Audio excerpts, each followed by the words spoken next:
This is World of Warcraft's latest housing cinematic. Seems rather inoffensive. It shows off the Horde Razorwind Hills neighborhood, filled to the brim with references. But why are so many people online seemingly hostile to this? Hello everybody. It's your boy Jmulls, and I've been a fan of World of Warcraft since the third expansion Cataclysm, releasing back in 2010. It's been a game and a world I've lived in for most of my life, and I love it so much. But I also believe the game, over the last long while, has strayed from its roots that grabbed people so tightly all those years ago, to the detriment of not only the story, but also the world. Quite simply, WoW has a dude problem, a guy problem. It has distanced itself so severely from the overt masculine themes and depictions that drew the eyes and the ears for so long. Let's explore modern World of Warcraft's aversion to what made it popular to begin with. And believe me, we have a lot to talk about. To confront a force beyond reckoning. To set the stage of our discussion, I want to address the spark that lighted this conversation. On January 29th, 2026, Blizzard held a State of Azeroth, going over the 2026 roadmaps for both the classic and retail versions of World of Warcraft, bespeckled with hints of the future and new features coming later this year. Then, like a Marvel movie, right when you think it's over, they had one last thing to bring out from behind the curtain. A new animated cinematic for the recently released housing feature, showing a Blood Elf rogue defeating some enemies and then walking through a star-studded Razorwind Shores neighborhood before finally resting at home. A cozy, high-contrast, saturated cinematic perfectly in line for the vibe housing is supposed to give off. So, what's the problem? Certainly, the cinematic itself is rather harmless. It doesn't ruin any beloved characters, doesn't retcon some established lore, though, who knows? Maybe we haven't looked hard enough. Sure, maybe releasing a full cinematic for something that is already out at a time slot in a live stream that people expect something new, yeah, maybe that wasn't the best idea. But this sentiment really feels like it's coming from somewhere else, because it is. You see, it's largely just another example in a trend that is continuing for this game for over a decade at this point. There's this reliance on overly goofy, quirky millennial humor that was once kind of charming with characters like Tracer from Overwatch, what you looking at? when that game was first coming onto the scene, but just has simply grown stale and repetitive, especially when the series this trope is in just isn't known for characters like this. Is there anything wrong with caramel? No, absolutely not. It's sugary sweet and delicious, and when applied to the correct substances, can be an absolute delight. But I wouldn't want it draped over my steak, now would I? I imagine some people may want that, but to consider it a fitting topping for such a medium because a few exceptions exist feels more separated from the hearts and minds of steak enjoyers. That type of character, a bubbly and colorful personality, fits right into something like Overwatch, which back when that game was first coming out, because the setting was also bubbly and full of more cartoony characters, because it felt like a Pixar movie made into a thrilling game universe, and yeah, it didn't go that way, but that's what I'm talking about. Tracer was so beloved because she fit the tone and feel of Overwatch's new world. She became an instant fan favorite because the character and world meshed together perfectly. She was the face alongside Banana Slammer. Try and lift that character, make him an elf, and plop them in a WoW trailer and acting like it belongs just doesn't work. It's putting caramel that was once on a bowl of delicious vanilla ice cream with various toppings and dropping it on a hunk of grilled meat. These flavors just don't work together. These textures clash. They don't work. They contrast with each other instead of complementing each other. Or worst of all, instead of giving me the steak that I ordered, that I went into the steak shop expecting, you are giving me a bowl of ice cream in steak shape and color and plopping the caramel on top. Nothing about this looks appetizing. Nothing about this is something that I wanted from this place. I didn't order the ice cream, I ordered the steak. I came to the steak restaurant looking for steak. Don't get upset when people get upset over that. Now, WoW has always been cartoony. It's never been some grim dark universe where joy and whimsy are left bleeding and rotting in a dingy alley. But it's always used really cool and awesome elements to drive home the world, the characters, and also to fuel excitement. In almost every way, WoW appealed to exactly what young boys like. Big heroes and villains that feel larger than life, doing really cool things in a world that always is at war in some shape or form. Sure, the story isn't always as simple as that and can explore different stories, but that was always at the forefront of the games. Cool guys doing cool guy things. Some may be evil, some may be heroes. Some may be heroes who turn into evil guys, and some may be evil guys who become heroes. That was Warcraft. Grom Hellscream sacrificing himself to free the orcs from the blood curse of the demon Manaroth, whose blood Grom himself drank in pursuit of power years ago. That was powerful. It was memorable and awesome. Arthas, the Lich King, the former prince of the human kingdom of Lordaeron, who, in an ever-maddening quest for vengeance against the demon Mal'Ganis, forsook everything he once stood for and loved in pursuit of a power that fully corrupts him and turns him into one of the greatest bestowers of pain and suffering the universe had ever known, the Lich King. A beloved character from Warcraft 3 who said awesome things, looked awesome, especially in his return with the Wrath of the Lich King cinematic. He didn't even need to say a word. We just saw the dude aura farm while the ghost of his father gave a speech, and all the while Arthas stood there, as I said, aura farming, rallying his undead armies, and you understood that this was who you were facing. You were intrigued, you were fascinated, you wanted to find out more. The truest victory, my son, is stirring the hearts of your people. Now, since I know most of the people that have either played World of Warcraft or still play World of Warcraft are over the age of 25, you may be going, Jmulls, what even is aura? Well, aura is a term thrown around a lot online nowadays, and it basically means being really cool. Arthas has aura. When you look at him, he has this presence, this swagger about him that draws the entire scene and all eyes to him, whatever he is doing and whenever he is present. Illidan Stormrage, brother to the greatest druid Malfurion, locked away for 10,000 years during his pursuit of greater power, harnessing the same magical energies as the demons in a quest to use their very power against them. He who threw down with Arthas at the foot of Ice Crown Citadel at the top of the world in the frozen wastes of Northrend, who in the cinematic for the first expansion, the Burning Crusade, told you, the player, there's a certain coolness that irradiates from these characters and in these scenes and in these cinematics that is simply untouchable. And Illidan returns to join our side when the threat of the demonic Burning Legion reaches a fever pitch in the expansion Legion, who willingly becomes the jailer for the evilest entity, not that jailer, who becomes the jailer for the evilest entity in the verse, Sargeras, and sacrifices himself to keep him away from the world that once shunned and rejected him, but a world he called home nonetheless. Varrock Saurfang, a grizzled old war hero of the Horde, who now under the leadership of then War Chief Sylvanas Windrunner, questions his loyalties, his own honor, as the actions of the people he calls family and home seemingly revert to their more evil, brutal roots. I mean, come on, who needed that tree anyways? Look, we can just put an orc moth there. Much better on the eyes. Saurfang lost his son to the very Arthas we just talked about, and now is seemingly losing everything he ever fought for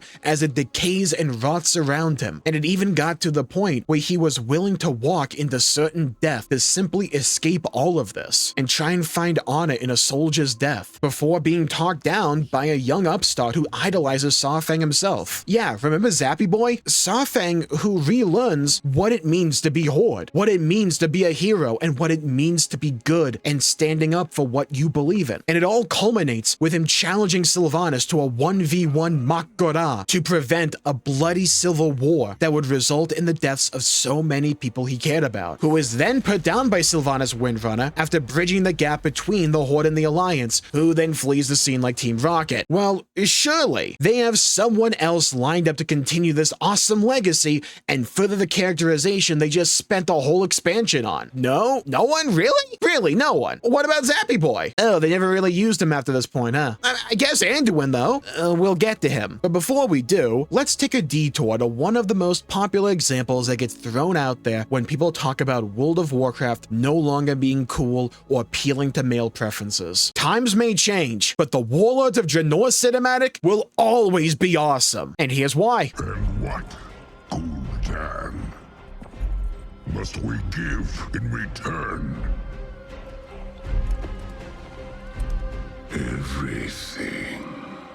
Now, 1 itself is one of the worst expansions Blizzard ever put out, but it wasn't for the vibes that the expansion had. It was just a barren wasteland of content. The premise of it was a bit weird, to be sure, going to an alternate version of Draenor where former now disgraced War Chief of the Horde, Garrosh Hellscream, son of aforementioned Grom Hellscream, recruits alternate universe versions of the most famous orcs in Warcraft lore to take them down a different path. Instead of giving in and drinking deep of the blood of Manaroth, they rely on brutal industrialization that Garrosh introduces alongside the numbers the orcs had and their sheer capacity and aptitude for war and awesomeness to invade Azeroth and take it over for the true Horde. It's a giant what-if story come to life where brawn and muscle and sheer testosterone is advanced by numerous technological brackets. How would we deal with that? Well, while the story itself turned out to be crappy after the .0 launch, because they felt the need to cut it short to move on to Legion, oh god. This premise is looked back at so fondly because it's the exact vibe and aesthetic modern WoW has been missing for years. Just a bunch of great, muscle-bound, awesome-looking warriors doing adrenaline-pumping things with interesting themes woven throughout the narrative. Was conquest and brutality always the destiny awaiting the savage orcs? Were they always doomed to do whatever they had to achieve greater power? Or could they once again break free from the path they were walking and find another? And all the while, it's told through awesome, muscle-bound badasses doing awesome, badass things, like in the cinematic, where Grom Hellscream rejects the demon blood and strikes down the very demon that once aided the orcs in dooming themselves in a scene that mirrors Grom's sacrifice from Warcraft 3, but instead of succumbing to Fellfire, his son from another world saves him at the last second. Their destiny would be different because Times change. sheer awesomeness. Lifting his axe in the air, Grom yells out, We will never be slaves, but we will be conquerors. if this cinematic doesn't get you hyped, nothing else in Warcraft ever would. It's just that good. A great story premise, really interesting themes, interesting characters, all the while they're doing really cool things. That's a great hook right there. That WoD cinematic is a blueprint how to appeal to guys. And I don't know what it is with Blizzard, but they have this weird desire not to appeal to the core demographic they got popular from. Now, this isn't just a Blizzard issue, it's an industry-wide epidemic, but I want to focus on Blizzard for today. Look, people can and should like what they like, absolutely. But there are reasons that some things appeal to some people more than others. There are reasons that target demographics exist. The way World of Warcraft used to carry itself, it was clearly trying to target young guys and people who loved fantastical worlds and stories. It always tried to somewhat appeal to a bunch of different aesthetic tastes, and that's part of what gave Warcraft its unique charm. If you liked more pretty stuff, you had elves and humans. Did you have a Viking obsession? Dwarves are right there. Do you prefer the wacky and more silly? Then you have gnomes and goblins. Do you listen exclusively to death and black metal? Well, the undead are right there. Did you like muscly stuff and badassery? Orcs, trolls, Tauren, right there. But, and this is a very important one, if you don't think World of Warcraft tried to primarily appeal to guys, you weren't paying attention. And that vibe, that appeal to male aspirations of heroism and adrenaline-pumping coolness just largely isn't there anymore. Sure, we can look at the new housing cinematic and say it's clearly either trying to target young kids who are more into Fortnite or Roblox or whatever. We can argue that this type of trailer is trying to target more female female players out there, and honestly, I don't view that to be a bad thing. My main point comes in from moving wholly away from the vibes the series used to have and not striking a good enough balance with these very different aesthetics and vibes. Housing clearly is going to appeal more to a different demographic than the Wrath and WoD cinematics, obviously. And while there will be quite a few people that like both, hello there, that's me, they are clearly targeting different audiences. But when you have a game that has cultivated an audience of people that like this, and now you only provide introspective, emotionally charged stories, and this, Yes! yes! Woo!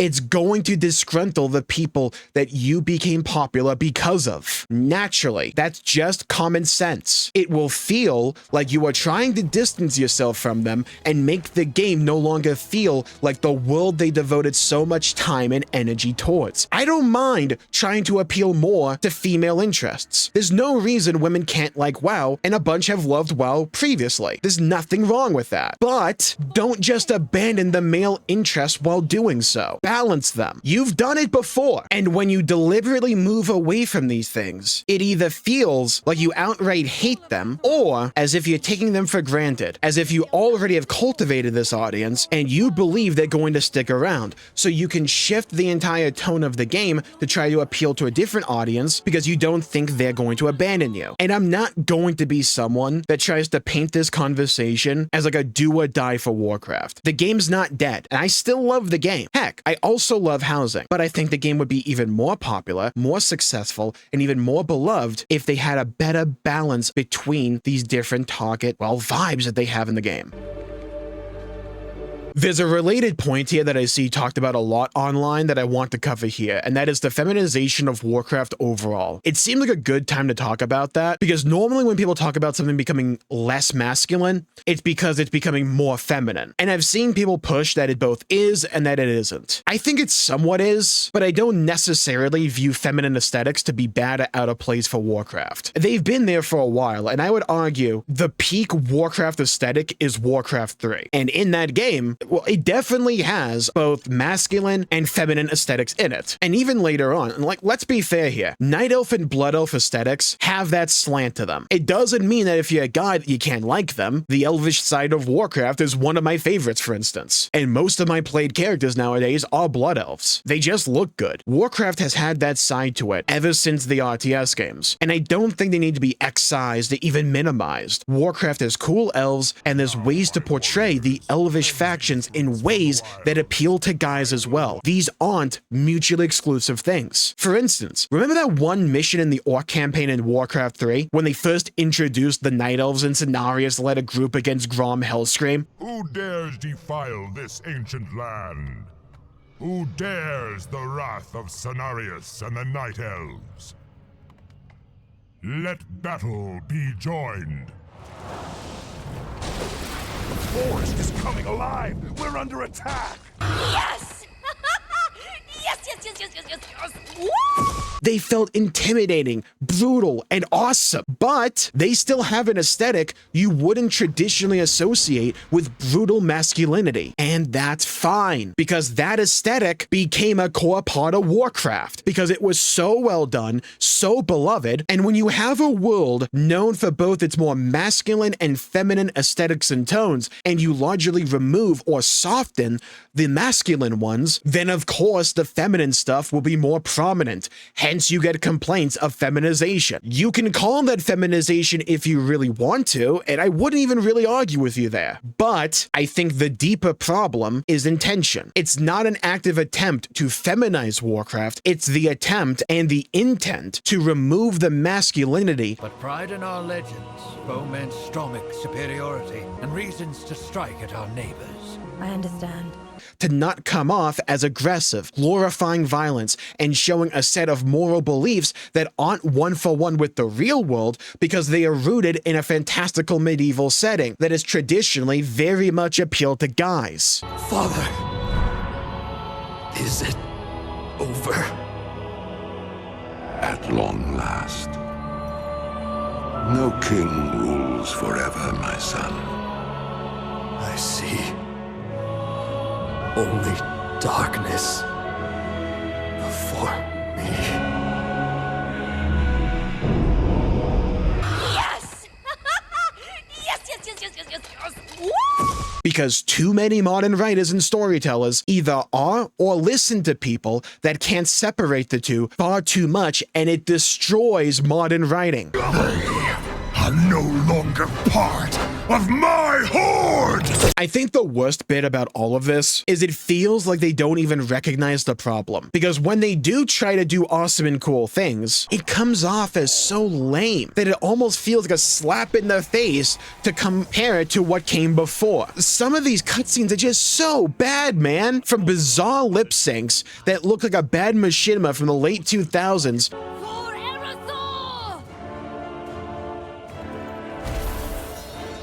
or the cool things that they're going for just aren't cool. World of Warcraft has always been driven by the characters. Arthas, Illidan, Thrall, Varian, Saurfang, so many others. They were cool, and they were on screen. Everything gravitated towards them. Nowadays, we have Illyria, and yeah, she's from Warcraft 2, sure. But half the time nowadays, she acts so blindingly stupid and inept, it's hard to take her seriously. Xal'atath, who is more known for her feet pics than for being an actually threatening and cool villain, despite the fact they've been trying to get her to feel like that, like when she destroyed Dalaran. In Midnight, we have Eretor, who's just that whiny, coming-of-age, annoying, California-written safe boy devoid of any masculine features. Devoid of coolness, where we have to spend an entire chunk of time dragging him across the Eastern Kingdoms during the middle of the Void invasion of Azeroth so he can find himself because he questions all the cool stuff we fell in love with, but now because it's modern writing, that stuff has to be problematic, because of course it does. And he has to find out what it means to be a paladin of tomorrow, a paladin for the future. The writing is exhausting. It's whiny, it's pretentious, it spits in the face of all that came before and tries to indirectly argue that this writing is good because it paints the stuff you cared about before as problematic and bad. Let's dig further into this. During the Eretor chapter in Midnight, you arrive in the Burning Steppes at the foot of Black Rock Mountain, where you learn that Turalyon, Eretor's father, in his moment of triumphant glory, where he watched his king be struck down by the Orcish horde, picks up a broken sword and with the power of the holy light coursing through him, demonstrates one of the coolest and most awesome displays of a come-from-behind victory the Alliance has ever seen. Oh, that scene, where a really cool guy does a really cool thing. Yeah, so it's actually this new thing we came up with a few weeks back. You see, we call it light blindness, where the devout faith in the light basically mind controls them. Wretched Amani! By the light, I will see these monsters purged! These monsters deserve nothing more than swift retribution.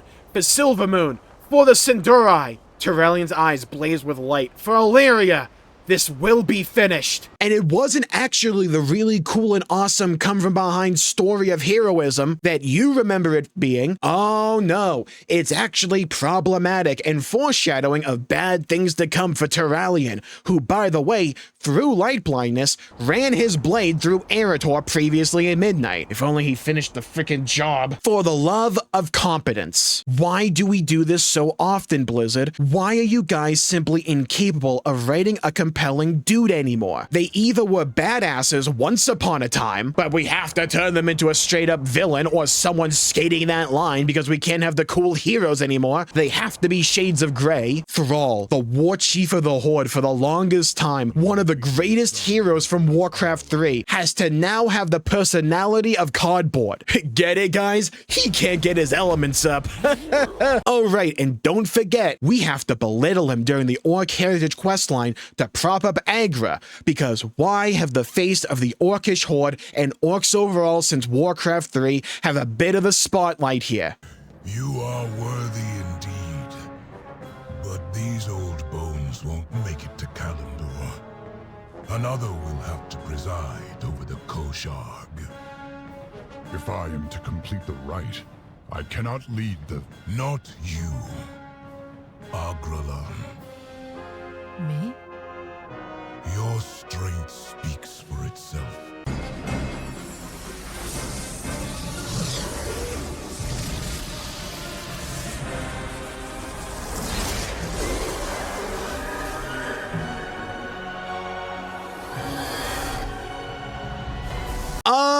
no. We have to belittle him to elevate his wife because he's a big, strong man, and we are modern Blizzard. We can't have that. We desperately don't want to be seen as a bunch of dude bros, and we definitely don't want to appeal to them either. Weak and pathetic. Every time Blizzard has a really cool dude, they either turn them into a villain, funnily enough, this also somewhat applies to Sylvanas, or they kill them off without allowing the lessons these guys learn in their stories to mean anything, because we have to kill them off to further someone else's story, like Vol'jin dying as an excuse to get Sylvanas on the throne of Warchief just to turn her into a villain, Saurfang dying to give Anduin another dead father to cry over instead of giving us a proper replacement to Varian Rin, or even Saurfang. No, instead of those really cool dudes, you get another guy who whines all the time instead of effectively continuing the story of the characters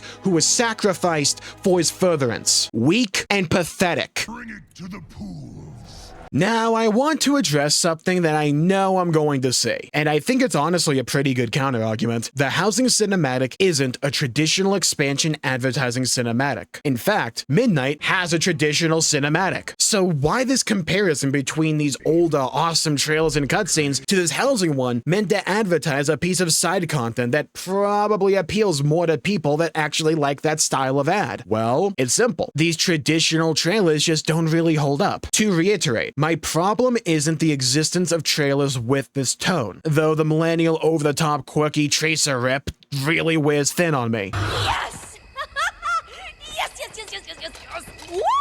It's that we don't get the cool stuff to the same level that we used to. The Midnight Intercession cinematic is okay at best. It's fine, but it's nowhere near the level of any of the trailers up to and including Battle for Azeroth. And I'm not sure if this is attributed more to incompetence and that these modern writers simply can't write something that cool like the old god used to. Then I look at the Diablo 4 trailers and I'm like, wow, those are pretty good.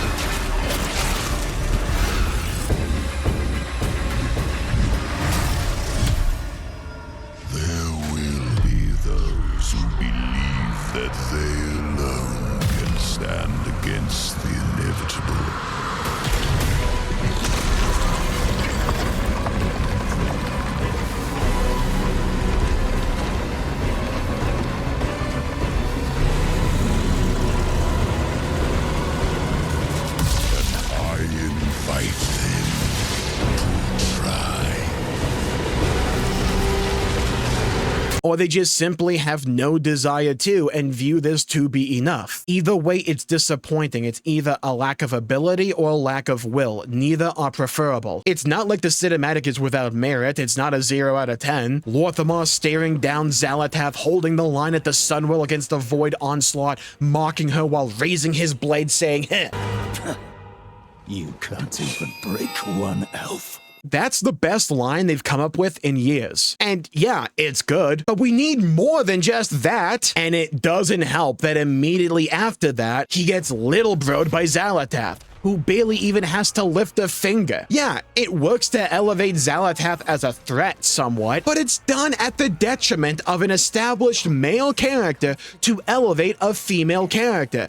And in this instance, it does make a bit of sense to establish her as a legitimate threat, but it's just another example of Blizzard writing their characters in this way, where to elevate female characters, they feel forced to put down beloved male characters. And I'm all for WoW having more interesting female characters, but trying to legitimize these characters continually at the expense of the dudes isn't good writing. It's a crutch, and it's lazy. And when it's done over and over and over again, it's repetitive and just detrimental to the overall lore. Guys generally like having great and cool dudes to root for. WoW just doesn't really have that anymore, and they keep trying to have some wimp repeatedly be the face, whether it's Anduin or Eretor, without ever having them do something that reeks of testosterone and adrenaline and satisfyingly pays off their buildup and rewards the player for sticking around. They just pigeonhole them into hyper-repetitive, emotionally charged stories. In The War Within, Anduin has one scene where he sacrifices himself to fight off a few spiders. Okay, sure, it's okay. Doesn't really show us much. And then at the end, he heals up Khadgar, who was absorbed into the Darkheart by Xal'atath at the beginning of The War Within when she destroyed Dalaran. Another established dude character, by the way, being sacrificed to trying to elevate a female character. And does Khadgar do anything cool before or after? No, not really. He just gets smurfed by Xal'atath at the start, and then they slap him in a wheelchair after Anduin saves him,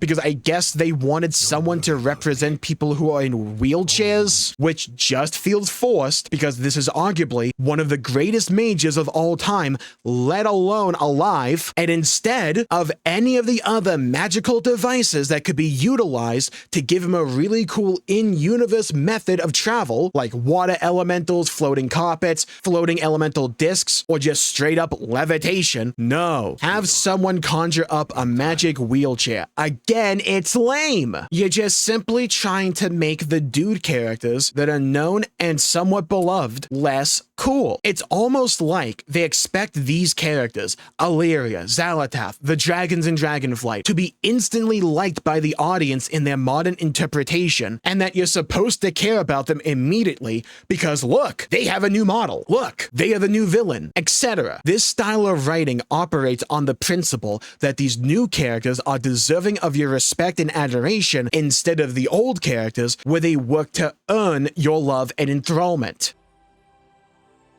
Talking about characters like Eretor and Anduin, or the NPC in the Night Elf Heritage Armor Quest, or Thrall's Kid that's just a fanboy in the Orc Heritage Armor Quest, or whatever the hell this is supposed to be. Seriously, he's the next king of the dwarves? This is exactly what I'm talking about. Blizzard are so obsessed with having overly emotional, weak, and pathetic dudes be at the forefront of this franchise while refusing to allow the cool dudes to simply be cool that it feels like a concerted effort at trying to make the dudes as boring and uninteresting as possible. That, and I don't know which is worse here. They actually think these characters are likable, main character worthy, and memorable, and they simply try to elicit the feeling of, oh, look at that precious boy, instead of there goes that man. It's not even like Dagran's a bad character. He just looks lame and is just not memorable. He's bland and uninteresting. And the funny thing about all of this is a weak and pathetic dude can be an interesting character. Let's take a look at one right now and see why Alan from Xenosaga works so well, whereas WoW's assorted millennial burger co-owners don't. Xenosaga, besides being one of the best RPG series of all time, has a main character. Her name is Shion Uzuki. She's not who I want to talk about. Who I want to talk about is the simp that follows her around for most of the series, Alan. He is the type of guy to argue that lettuce has too many calories. He's weak and largely pathetic, constantly being bossed around by Shion, and not just because she's his direct superior. He's just a weak guy. What are you doing, Chief?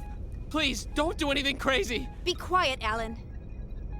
But he's a weak guy who has a thing for Shion, and despite knowing that he's a coward and that he's weak, he elects to stay by her side throughout the trilogy, despite facing off against giant church fleets, hordes of extra-dimensional creatures, planets transforming into giant beasts and mechs, and a whole host of assorted other threats. He gets scared, nervous. I thought you were a man. Quit whining and shoot something. But he stays because he loves Shion. And also, he's helping to make sure the bad guys don't win in the end. And over the course of the games, he gets progressively more confident in himself. We're kind of surrounded. Yeah, I see them. Hang on tight, Chief. Wait! Alan!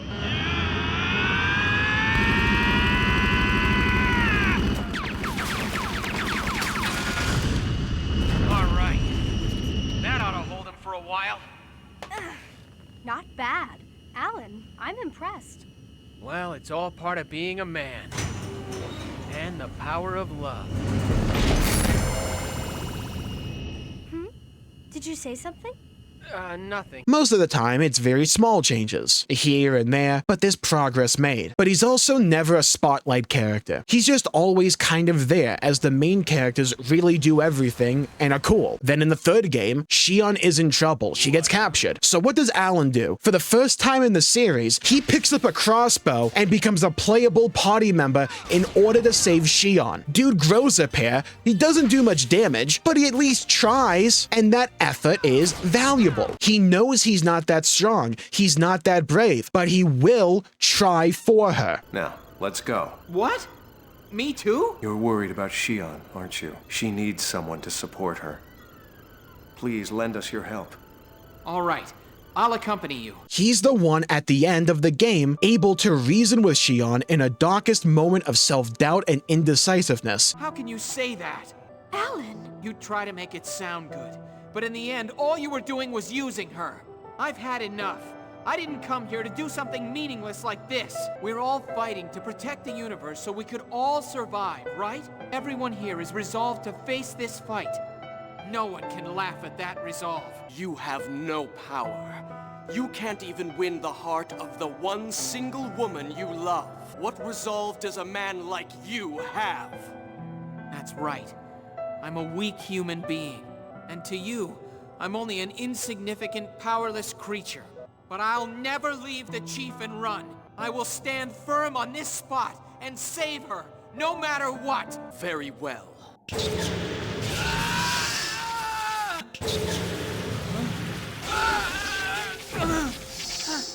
Alan! What's wrong? Weren't you going to stand firm?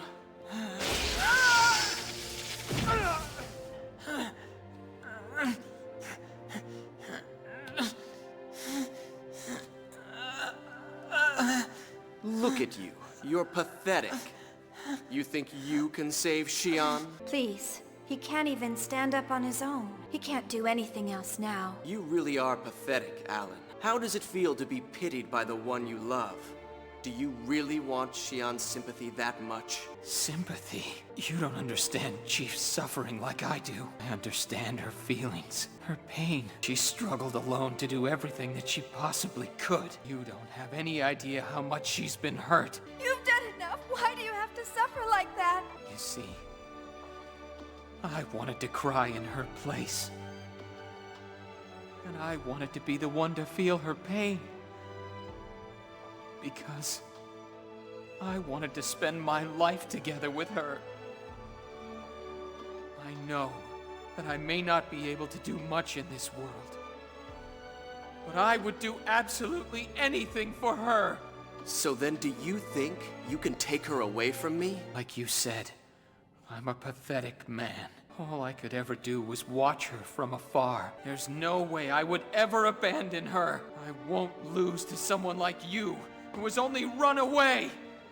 I'm taking Shion back, no matter what happens. He's the one that at the very end takes on a giant Gnosis by himself, downs that thing. I'll show you. I'm gonna protect Shion. Gets on top of it and hits it with a kill shot before finally having the confidence to turn towards Shion and reach his hand out, fulfilling his arc. You don't need a guy to be all muscles. You don't need John Wayne or Arnold Schwarzenegger. Having characters like that is nice, and Xenosaga has characters like that. And WoW needs more manly men, don't get me wrong. What I'm arguing here is that you can have a weak and lame guy, but still make them cool and someone you can cheer for and someone that is memorable and likable. His arc was a boy gaining confidence in himself and becoming a man, not just a man-child lashing out continually. Alan's resolution is him becoming more emotionally sound, mature, and self-confident, and tells a compelling, emotionally charged story while still ending with something really cool. It's payoff plain and simple. For WoW, they either always emotionally reset Anduin or just shovel out the same soulless children, either literally or emotionally, and never give them satisfying payoff. Anduin's in The War Within is probably the best example. And even then, they use the wrong characters to tell these types of stories, or do so in the worst ways or at the worst times. Anduin's big payoff in The War Within was healing Khadgar.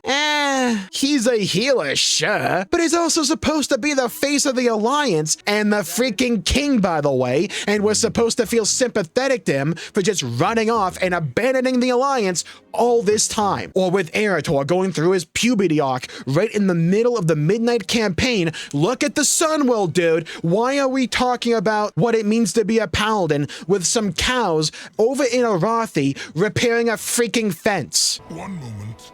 This post is being stubborn. Can you take your characters and your world somewhat seriously here? Alan was a story of a weak and pathetic boy becoming a man. Becoming a man was the payoff. These WoW boys are just weak and pathetic, where the takeaway is that all of these characteristics about being a man are actually toxic and don't need to be achieved. Most guys are tired of this uninspired, repetitive California millennial characterization. It's not endearing, it's not charming, it's weird, off-putting, and cringeworthy. It lacks aura. It lacks that cool factor because you aren't trying to target male audiences anymore because you assume that you already have that market and now try to target less masculine demographics and preferences while leaving the male audiences that you have cultivated to rot, and when they speak up about this, you act higher and mightier. You try and shame them or you simply ignore them. And then you act surprised when every time you put out something like this, people push back against it. No one cares that it's a housing cinematic, and that's the truth. Yes, it is a housing cinematic. Yes, it's meant to target a specific cozy audience. We don't care. You are so hyper-fixated on trying to change established tones and aesthetics to suit your glorified fanfic that you don't care about spitting on the legacy that made people fall in love with your characters and your world to begin with. Where were we again? Oh yeah, the Midnight cinematic. Well, it gets to something somewhat interesting at the end, as the Army of the Light is summoned by Liadrin at the Sunwell, but right as the big cool battle of the Light versus Void kicks off, the freaking trailer ends. Like, I get it, it's supposed to represent that the story itself picks up right as the cinematic ends, and that you actually play the battle. That's cool conceptually, but again, can we see cool things being done by cool people in these trailers? It's an okay trailer. Probably the best one they've put out in years, and that's not a good thing, but it just doesn't have the same cool factor at all compared to the older ones. Let's take a step back and go back to the first cinematic for The War Within and the World Soul Saga, starring Thrall and Anduin in Silithus, overlooking what is revealed at the end to be Sargeras' sword in Azeroth. That has still not been addressed, by the way. Honestly, it's really good. Yeah, I get it, you probably didn't expect me to say something like that with the way the rest of this video is gone, but this is genuinely a pretty good cinematic for the characters of Thrall and Anduin that is beautifully animated, expressed, and paced. It's a pretty dang good cinematic that really feels like it's trying to signal to a WoW player base that at the time was tired of the Shadowlands and Dragonflight story direction and game state, that things are going to be better. So what's the problem? Yeah, it tells a decent, emotionally charged story, but it isn't cool. Anduin has another cry fest while Thrall has to have a Discord call with him at midnight to work through some stuff, mainly the trauma Anduin had from playing Shadowlands, which might be the most relatable thing Blizzard has ever written, to be honest, but this isn't the tone Warcraft is known for. Having stuff like this is fine. It's fine to have stuff like this, and I like that we can have stuff like this. It's not fine when we don't get the thing people fell in love with to begin with. This is the start of the World Soul Saga, a 3-expansion storyline that WoW has never really done before. Get me excited for that. All this trailer did was put Anduin back in the spotlight yet again, where we're going to get another story of insert wimpy guy trying to find himself again, when we already did that with Anduin back in Legion with the death of his father Varian, who went out like this, by the way.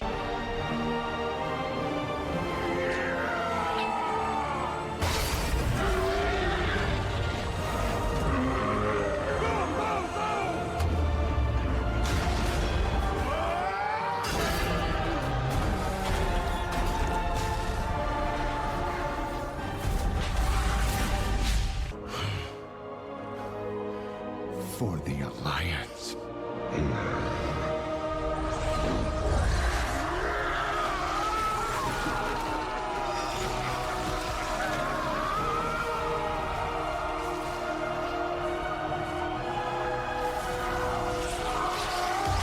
How many times do we have to have the face of this new story be some wimpy dude trying to discover himself? We've had that story. It sucked then, but it sucks even more the fourth time. Funnily enough, this wasn't the only cinematic The War Within got. It's just the other one was so forgettable, I doubt even most people out there even remember it existed. And it largely amounted to the main Harania character dancing and Daltath just staring into the camera because that's aura, I guess. When they even try to do something cool and exciting, it just stumbles and fails. Weak and pathetic. New age of dragons shall begin.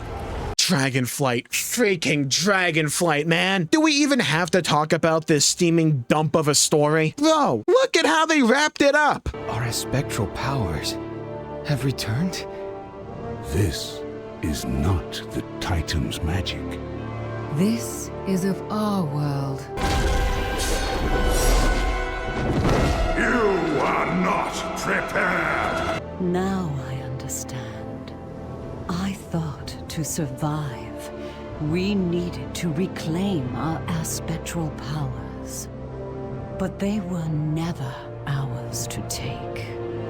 It was about coming together as a family. Yes! When the Titans granted us power, it divided dragonkind.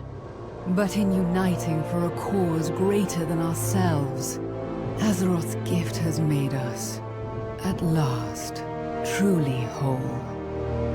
We will use these lessons, old and new, to protect our world as her aspects. This kingdom shall fall, and from the ashes shall arise a new order. Disney, Marvel, wannabe moments, and then friendship and family is magic, with character designs and personalities targeting people I imagine on elementary school with the writing chops of someone fresh off writing PBS Kids fanfic. You want to know why I now play WoW? You want to know why, despite everything that I've talked about in this video and that I've moaned about, in this video, I will still proudly say that I love World of Warcraft? It's because everything we talked about is at least an improvement from this crap. If WoW was still just like this, I would never have returned. I'd never have fallen in love with the game and world again. The War Within and Midnight aren't WoW at its best, tone-wise, but at least Blizzard have shown a concerted effort to be better than Shadowlands and this Disney-grade slop. They still aren't good, don't get me wrong, but there can be somewhat passable moments now, and the potential is there, where even this trailer is an improvement to this. I criticize because I care. I stopped caring during Shadowlands and Dragonflight, and you got me back with the World Soul Saga and the War Within. Dwarves, Arathi, spider people, I'm back in the door. There's a lot of work left to do though. The dudes in the story suck, and the women characters aren't compelling enough, but they are still leaps and bounds better than the dudes. Where's the adrenaline? Where's the cool? This is one of the greatest final hurdles Blizzard needs to and should clear. Don't lean away from the guys. Embrace that masculine gaze, and that doesn't just mean a bunch of hot women in skimpy attire. No, let guys be able to look at idealized heroes doing cool heroic things and juxtapose them with cool and threatening villains doing evil things, but things that look awesome and compelling. Iridikron is actually an okay example of this. Not the best. Certainly not the best, but there's potential there to be expanded on when he returns to the story. Stop trying to make every awesome guy character morally gray, or that we should actually feel bad about these dudes feeling remotely masculine. It doesn't mean they can't have emotionally charged stories, but you have to balance them and do them right and make them compelling, because simply talking about emotions and simply having emotions on the screen to be a part of the story doesn't mean the audience is going to have an emotional emotional reaction to that. Have there be cheesy one-liners. That's fine, that's good even. Not just a bunch of references to older moments that were actually good. Let a character like Turalyon be maybe disliked by the Horde, but still respected as a noble paladin of the light. And also, this badass, idealized hero of the Alliance. He doesn't need to be a perfect individual, but don't just let his story be that he becomes a fanatical zealot of the light. Enough with these goofy councils meant to try and seem politically sound and correct by modern Twitter and Reddit standards. Let the Horde have a badass face again. I miss the vibe Garrosh had back in Cataclysm. Even if Stone Talon Mountain's depiction of Garrosh wasn't the overall intended direction, I want a war chief like that again, man. Someone who truly represents the story of the Horde. Someone that is aggressive and can be brutal, and someone guided by honor and trying to take to heart the lessons from his many campaigns and from his wizened fellow older warriors to heart. That's who should be the leader of the Horde, not this limp council of assorted rejects and nobodies. I don't think the Horde has a character like this now, because Blizzard over the years kept killing them all off, turning Garrosh into Orc Hitler, killing Vol'jin to further Sylvanas' story and get her on the throne, then turning her into a villain. We need fresh blood. We need new characters for both the Alliance, but especially the Horde. We need badass dudes again, and not just inserting a female character into a vacancy that was once held by a badass dude. It gets tiring when the series, known for its adrenaline awesomeness and cool factor, actively avoids that nowadays. It's weak and pathetic. So as I'm making the video, right, Blizzard drop a new animation for Xal'atath entitled Supremacy, and it's basically her recruiting Salad Fingers over here to be a part of her group. And we get a sneak little peek of supposedly Xal'atath as a kid with her world essentially in ruins. I think it's a good animation. As I said in a video where I reacted and broke down this animation in full, it's not up to like Lords of War quality for me, but I think compared to a lot of what we've gotten, this is far more in the direction of what I like to see, especially for World of Warcraft animations. Like this scene in particular is rather brutal, like losing her eyes and just becoming ash and just a husk of her former self. I think it's well animated, well paced, and just well executed overall. I do think it is a good animation. It doesn't really rectify any of the issues we've talked about in this video today. Yeah, it's kind of cool they brought back Saladar from just a TBC quest into an actual, well, pretty much character now. And I think this does do a decent job of making me want to care about Xal'atath more than they have before, but it doesn't rectify any of those larger issues that we talked about before when it concerns the guy characters in World of Warcraft. But I thought it was important to talk about this briefly here because this is one of the best tone-setting animations I've seen them put out in quite a while. I personally would love to see more animations in future trailers for World of Warcraft have the same tone and atmosphere and level of unashamed brutality that this animation had. I would love to see that. You saved them. Here's where you come in. Leave a comment down below with your thoughts on this whole subject matter. What do you want to see from the future for World of Warcraft? Do you think the current tone is fine, or do you think a change is in order? I'd love to hear your thoughts, hear your opinions, and hear your perspectives. And while you're down there, please leave a like and subscribe. It really helps the channel out and helps support future content, and I greatly appreciate it. And for me, I think this is one of the greatest crippling flaws World of Warcraft has right now. But there is another. That flaw is that World of Warcraft is afraid of itself, and it's afraid of its legacy. And don't worry, I dove into that topic. Want to find out more? Well, you should check out this video right here. Stay safe, everybody. Have a great day. Thank you for watching, and I'll see you all next time. Bye-bye, everybody. Until we meet again!